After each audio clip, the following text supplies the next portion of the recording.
naman natin ang sentro ng probinsya ng Aklan, ang Kalibo. Dito kung saan makikita ang 220 hectares na bakawang ito na mismong mga Aklanon daw ang nagtanim at nangalaga. Ito rin ang nagbibigay ng hanap buhay sa kanila. Maraming iba't ibang mga pagkain na makukuha mula sa mga bakawan or mangroves. Bukod doon sa mga isda, marami rin daw ditong mga shellfish na kung tawagin nila tuway. Tapos, doon mismo sa mga mangroves mismo, doon mismo sa sa kahoy talaga na nabubulok na. Meron daw nakatira doon na kung tawagin nila tamilok or woodworm. At masarap daw yun. Kinakain daw yun. Hindi na daw kailangan lutuin. Sa suka lang daw, masarap na. Manguha tayo ngayon ng tamilok. Kasama ko dito si Kuya Roderick, ang tamilok expert. Mangunguha kami ngayon ng tamilok. Yung tamilok, nakatira ito sa mga lugar kung saan parang bulok na yung kahoy, di ba? Opo. So ang hinahanap natin ay yung mga patay na kahoy. Katulad nito. Kasi doon sa mga patay na kahoy, doon daw naninirahan yung mga tamilok. Ito yung palatandaan. May tamilok yan sa loob? Opo. Ayun mo. O ano? Yan yung pinaka-buntot niya. Ito pwede na nating dalhin doon. Okay, sige po kuya, gawin mo na yan. Teka, yung ano ko naiwan. Dumikit ang chinelas ko. Magpaano nga lang ako.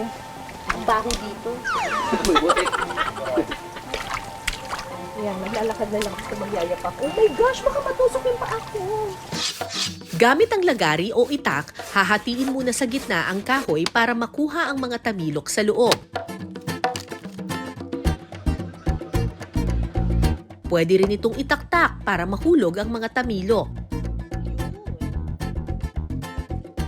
Pagkatapos, huhugasan ito sa tubig at saka aalisan ng mga dumi sa tiyan.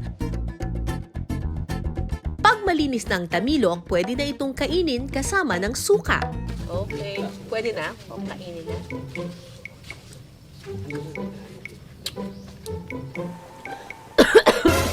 Ang tapang ng suka nyo Isa pa nga.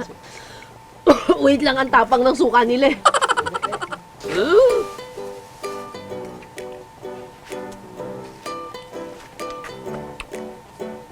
Lasa siyang parang talaba.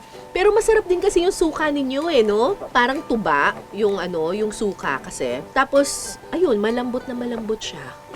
Lasang talaba yung Okay naman. Walang lansa, tsaka hindi mo naman malalasahan yung kahoy. Ang masarap dito yung suka kasi nila. Tuba. Yeah. Okay naman. Kaya ko siyang kainin. So, ganito yung tamilok na kinain natin kanina. Sinausaw lang natin sa suka. Pero ngayon, ang ituturo sa atin ni Ate Lynn ay tamilok na tinorta. Magpainit muna ng kawali at saka ilagay ang mantika. Sa isang lalagyan naman, paghaluin ang itlog, asin, seasoning, carrots, white onions, kamatis, at ang tamilok.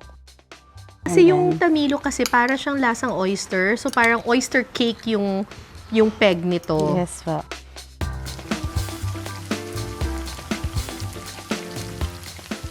Ipiprito lang ito ng ilang minuto.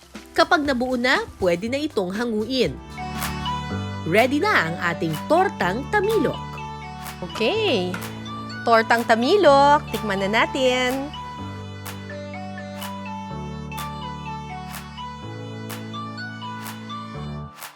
Para siyang omelette. Ganun yung peg niya.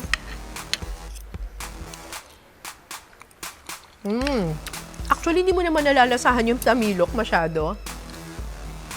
Ang mas nangingibabaw yung lasa ng onion, sibuyas, at saka ng carrots.